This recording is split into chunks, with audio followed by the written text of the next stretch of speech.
ओम नमो भगवते वासुदेवाय। स्वागत है आप सभी का हमारे चैनल पर। आज के इस वीडियो में हम आपको सुनाएंगे भाद्रपद मास के शुक्ल पक्ष की एकादशी परिवर्तनी एकादशी व्रत की कथा। सबसे पहले आप सुनेंगे भगवान श्री हरि विष्णु के वामन अवतार की कथा। इसके बाद एकादशी व्रत का महात्म और फिर आरती। तो वीडियो में अंत तक बने रहिए और अगर वीडियो आपको पसंद आता है तो लाइक अवश्य करिए। आपके लाइक से ही हमें पता चलता है कि आपको हमारा वीडियो पसंद आया। और इसी प्रकार की व्रत कथाएं सुनने के लिए और व्रत से जुड़ी जानकारियां प्राप्त करने के लिए अगर अभी तक आपने चैनल को सब्सक्राइब नहीं किया है तो चैनल को भी सब्सक्राइब करके बेल आइकन पर क्लिक कर लीजिए। आइए अब सुनते हैं एकादशी व्रत की कथा। एक बार धर्मराज युधिष्ठिर बोले कि हे भगवान, भाद्रपद मास के शुक्ल पक्ष की एकादशी का क्या नाम है और उसकी विधि क्या है? उस एकादशी के व्रत को करने से कौन सा फल मिलता है? सो सब समझाकर आप कहिए। तब भगवान श्री कृष्ण बोले कि हे राजन, अब मैं अनेक पाप नष्ट करने वाली तथा अंत में स्वर्ग देने वाली भाद्रपद मास के शुक्ल पक्ष की वामन नाम की एकादशी की कथा कहता हूँ। सो आप इसे ध्यान पूर्वक सुनिए। इस एकादशी को जयंती एकादशी भी कहते हैं। इस एकादशी की कथा सुनने मात्र से ही समस्त पापों का नाश हो जाता है। इस एकादशी के व्रत को करने से वाजपेय यज्ञ के फल से भी अधिक फल प्राप्त होता है। इस जयंती एकादशी की कथा से नीच पापियों का उद्धार हो जाता है। यदि कोई धर्मपरायण मनुष्य एकादशी के दिन मेरी पूजा करता है तो मैं उसको संसार की समस्त पूजा का फल प्रदान करता हूँ। जो मनुष्य इस एकादशी के दिन वामन भगवान की पूजा करता है वह तीनों देवता अर्थात ब्रह्मा, विष्णु और महेश की पूजा करता है। जो मनुष्य इस एकादशी का व्रत करते हैं उन्हें इस संसार में और कुछ करना शेष नहीं रहता। इस एकादशी के दिन भगवान श्री हरि विष्णु करवट बदलते हैं, इसलिए इसे परिवर्तनी एकादशी कहते हैं। इस पर युधिष्ठिर बोले कि हे भगवान, आपके वचनों को सुनकर मुझे महान संदेह हो रहा है कि आप किस प्रकार सोते हैं तथा किस प्रकार करवट बदलते हैं। आपने बलि को क्यों बांधा और वामन रूप धारण करके क्या लीलाएं की? चातुर्मास व्रत की विधि क्या है तथा आपके शयन करने पर मनुष्य का क्या कर्तव्य है? सो सब विस्तार पूर्वक कहिए। भगवान श्री कृष्ण बोले कि हे राजन, अब आप पापों को नष्ट करने वाली इस कथा को सुनो। त्रेता युग में बलि नाम का एक दानव था। वह अत्यंत भक्त, दानी, सत्यवादी तथा ब्राह्मणों की सेवा करने वाला था। वह अपनी भक्ति के प्रभाव से स्वर्ग में इंद्र के स्थान पर राज्य करने लगा। इंद्र तथा अन्य देवता इस बात को सहन नहीं कर सके और भगवान के पास जाकर प्रार्थना करने लगे। अंत में भगवान ने वामन रूप धारण किया और तेजस्वी ब्राह्मण बालक के रूप में राजा बलि के पास पहुंचे और राजा बलि को जीता। इस पर राजा युधिष्ठिर बोले कि हे जनार्दन, आपने वामन रूप धारण करके उस बलि को किस प्रकार से जीता, सो सब विस्तार पूर्वक बताइए। भगवान श्री कृष्ण बोले कि हे राजन, मैंने वामन का रूप धारण करके राजा बलि से याचना की कि हे राजन, तुम मुझे 3 पग भूमि दे दो। इससे तुम्हारे लिए तीनों लोक के दान का फल प्राप्त होगा। राजा बलि ने इस छोटी सी याचना को स्वीकार कर लिया और भूमि देने के लिए तैयार हो गया। तब मैंने अपने आकार को बढ़ाया और भूलोक में पैर, भुवन लोक में जंगा, स्वर्गलोक में कमर, महलोक में पेट, जल लोक में हृदय, तपलोक में कंठ और सत्यलोक में मुख रखकर अपने सिर को ऊंचा उठा लिया। उस समय सूर्य, नक्षत्र, इंद्र तथा अन्य देवता मेरी स्तुति करने लगे। उस समय मैंने राजा बलि को पकड़ा और पूछा कि हे राजन, अब मैं तीसरा पैर कहाँ रखूं? इतना सुनकर राजा बलि ने अपना सिर नीचा कर लिया और उसके सिर पर मैंने अपना तीसरा पग रख दिया और वह भक्त दानव पाताल लोक को चला गया। तब मैंने उसे अत्यंत विनीत पाया तो मैंने उससे कहा कि हे बलि, मैं तुम्हारे पास रहूंगा। भाद्रपद मास के शुक्ल पक्ष की परिवर्तनी नामक एकादशी के दिन मेरी प्रतिमा राजा बलि के पास रहती है और एक क्षीरसागर में शेषनाग पर शयन करती रहती है। इस एकादशी को भगवान विष्णु सोते हुए करवट बदलते हैं। इस दिन त्रिलोकी के नाथ श्री विष्णु भगवान की पूजा की जाती है। इसमें चावल और दही सहित चांदी का दान किया जाता है। इस दिन रात्रि को जागरण किया जाता है। इस प्रकार से व्रत करने से मनुष्य समस्त पापों से मुक्त होकर स्वर्गलोक को जाता है। और जो मनुष्य पापों को नष्ट करने वाली इस कथा को पढ़ते हैं या सुनते हैं, उन्हें अश्वमेध यज्ञ का फल प्राप्त होता है। इस प्रकार भगवान श्री कृष्ण ने वामन अवतार की और एकादशी के व्रत का महात्मा युधिष्ठिर को सुनाया। और अब सुनते हैं राजा मानधाता की कथा। युधिष्ठिर ने पूछा कि हे केशव, ये बताइए कि भाद्रपद मास के शुक्ल पक्ष में जो एकादशी होती है उसका नाम क्या है, उसके देवता कौन है और कैसी उसकी विधि है।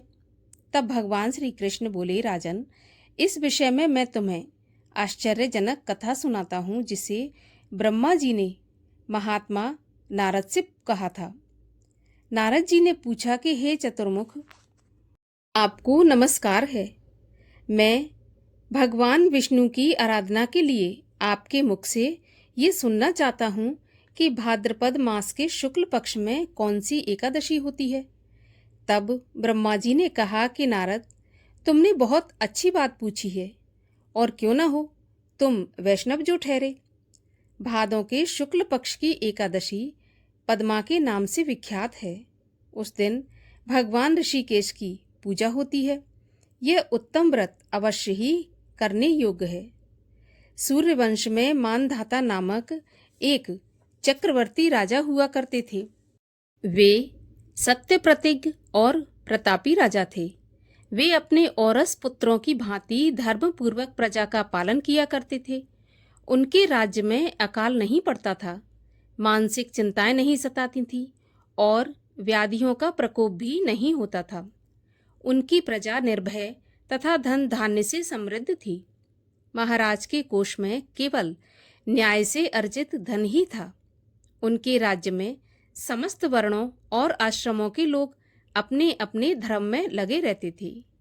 मानधाता के राज्य की भूमि कामधेनु के समान फल देने वाली थी। उनके राज्य काल में प्रजा को बहुत सुख प्राप्त होता था। एक समय किसी कर्म का फल भोग प्राप्त होने पर राजा के राज्य में 3 वर्षों तक वर्षा नहीं हुई। इससे उनकी प्रजा भूख से पीड़ित और नष्ट होने लगी। तब संपूर्ण प्रजा ने महाराज से कहा कि महाराज, आपको प्रजा की बात सुननी चाहिए। पुराणों में मनीषी पुरुषों ने जल को नार कहा है। यह नार ही भगवान का अयन अर्थात निवास स्थान है, इसीलिए वे नारायण कहलाते हैं। नारायण स्वरूप भगवान विष्णु सर्वत्र व्यापक रूप में विराजमान है। वे ही मेघ स्वरूप होकर वर्षा करते हैं। वर्षा से अन्न पैदा होता है और अन्न से प्रजा जीवन धारण करती है। हे राजन, इस समय अन्न के बिना प्रजा का नाश हो रहा है, अतः ऐसा कोई उपाय कीजिए जिससे हमारे योगक्षेम का निर्वाह हो। राजा ने कहा, आप लोगों का कथन सत्य है, क्योंकि अन्न को ब्रह्म कहा गया है। अन्न से प्राणी उत्पन्न होते हैं और अन्न से ही जगत जीवन धारण करता है। लोक में बहुधा ऐसा सुना जाता है तथा पुराण में भी बहुत विस्तार के साथ ऐसा वर्णन है कि राजाओं के अत्याचार से प्रजा को पीड़ा होती है। किंतु जब मैं बुद्धि से विचार करता हूँ तो मुझे अपना किया हुआ कोई ऐसा अपराध दिखाई नहीं देता। फिर भी मैं प्रजा का हित करने के लिए पूर्ण प्रयत्न करूंगा। ऐसा निश्चय करके राजा मानधाता कुछ व्यक्तियों के साथ सघन वन में चले गए। विधाता को प्रणाम किया और चलते जा रहे थे। वहां जाकर मुख्य मुख्य मुनियों और तपस्वियों के आश्रमों में घूमते रहे। एक दिन उन्हें ब्रह्मपुत्र अंगिरा ऋषि के दर्शन हुए। उन पर दृष्टि पड़ते ही राजा हर्ष में भरकर अपने वाहन से उतर पड़े और इंद्रियों को वश में रखते हुए दोनों हाथ जोड़कर उन्होंने मुनि के चरणों में प्रणाम किया और मुनि ने भी स्वस्ति कहकर राजा का अभिनंदन किया और उनके राज्य के 7 अंगों की कुशलता पूछी। तब राजा ने अपनी कुशलता बताकर मुनि के स्वास्थ्य का समाचार पूछा। मुनि ने राजा को आसन और अर्घ्य दिया। उन्हें ग्रहण करके जब वे मुनि के समीप बैठे तो मुनि ने राजा से आगमन का कारण पूछा। तब राजा ने कहा, भगवन, मैं धर्म अनुकूल प्रणाली से पृथ्वी का पालन कर रहा था, फिर भी मेरे राज्य में वर्षा का अभाव हो गया। इसका क्या कारण है, मैं इस बात को नहीं जानता। तब ऋषि बोले, राजन, सब युगों में उत्तम ये सतयुग है। इसमें सभी लोग परमात्मा के चिंतन में लगे रहते हैं तथा इस समय धर्म अपने चारों चरणों से युक्त होता है। इस युग में केवल ब्राह्मण ही तपस्वी होते हैं और वे ही तपस्या कर सकते हैं, दूसरे लोग नहीं कर सकते। किंतु महाराज, तुम्हारे राज्य में एक शूद्र तपस्या करता है, इसी कारण पानी नहीं बरसते। तुम इसके प्रतिकार का यत्न करो जिससे यह अनावृष्टि का दोष शांत हो जाए। तब राजा ने कहा, मुनिवर, एक तो वह तपस्या में लगा है और दूसरे वह निरपराध है, अतः मैं उसका अनिष्ट नहीं कर सकता। आप उक्त दोष को शांत करने के लिए किसी धर्म का उपदेश कीजिए। तब ऋषि बोले, राजन, यदि ऐसी बात है तो आप एकादशी का व्रत करो। भाद्रपद मास के शुक्ल पक्ष में जो पद्मा नाम से विख्यात एकादशी होती है, उसके व्रत के प्रभाव से निश्चय ही उत्तम वृष्टि होगी। हे राजन, तुम अपनी प्रजा और परिजनों के साथ इसका व्रत करो। ऋषि के ऐसे वचन सुनकर राजा अपने घर लौट आए। उन्होंने चारों वर्णों के समस्त प्रजा के साथ भादों के शुक्ल पक्ष की पद्मा एकादशी का व्रत किया। इस प्रकार व्रत करने पर मेघ पानी बरसाने लगे, पृथ्वी जल से आप्लावित हो गई और हरी भरी खेती से सुशोभित होने लगी। उस व्रत के प्रभाव से सभी लोग सुखी हो गए। भगवान श्री कृष्ण कहते हैं, राजन, इस प्रकार इस उत्तम व्रत का अनुष्ठान अवश्य करना चाहिए। पद्मा एकादशी के दिन जल से भरे हुए घड़े को वस्त्र से ढककर दही और चावल के साथ ब्राह्मण को दान देना चाहिए। साथ ही छाता और जूता भी दान देना चाहिए। दान करते समय मंत्र का उच्चारण करना चाहिए। नमो नमस्ते गोविंद, बुद्ध श्रवण संज्ञक, अघोघ संक्षयम कृत्वा सर्व सौख्य प्रदो भव, भुक्ति मुक्ति पदश्चैव लोकानाम सुखदायकः। अर्थात बुधवार और श्रवण नक्षत्र के योग से युक्त द्वादशी के दिन बुद्ध श्रवण नाम धारण करने वाले भगवान गोविंद, आपको नमस्कार है, नमस्कार है। मेरी पाप राशि का नाश करके आप मुझे सब प्रकार के सुख प्रदान करें। आप पुण्य आत्मा जनों को भोग और मोक्ष प्रदान करने वाले तथा सुखदायक हैं। राजन, इस कथा को पढ़ने और सुनने से मनुष्य सभी पापों से मुक्त हो जाता है। इस प्रकार भगवान श्री कृष्ण ने एकादशी व्रत का महात्म युधिष्ठिर महाराज को सुनाया। और आइए अब करते हैं भगवान श्री हरि विष्णु की आरती। ओम जय जगदीश हरे, स्वामी जय जगदीश हरे, भक्त जनों के संकट क्षण में दूर करे। ओम जय जगदीश हरे, जो ध्यावे फल पावे, दुख बिनशे मन का, सुख संपत्ति घर आवे, कष्ट मिटे तन का। ओम जय जगदीश हरे।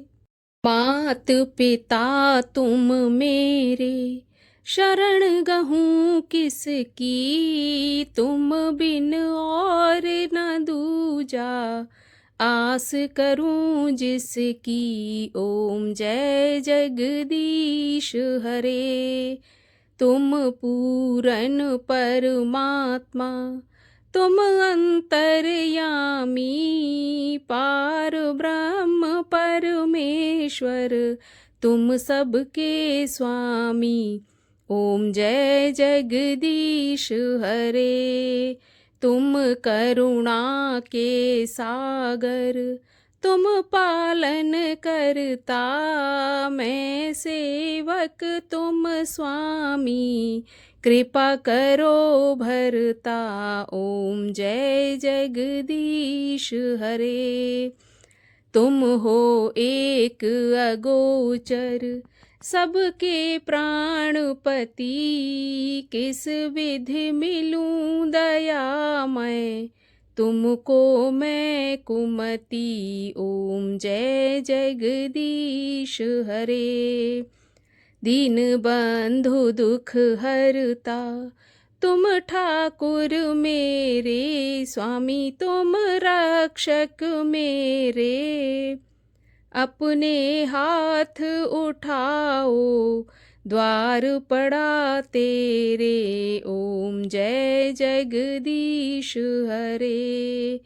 विषय विकार मिटाओ, पाप हरो देवा, श्रद्धा भक्ति बढ़ाओ, संतन की सेवा। ओम जय जगदीश हरे। तन मन धन सुख संपत्ति, सब कुछ है तेरा, तेरा तुझको अर्पण, तेरा तुझको समर्पण, क्या लागे मेरा। ओम जय जगदीश हरे। विष्णु भगवान की आरती जो कोई जन गावे, स्वामी प्रेम सहित गावे, कहत शिवानंद स्वामी, इच्छित फल पावे। ओम जय जगदीश हरे। बोलिए विष्णु भगवान की जय।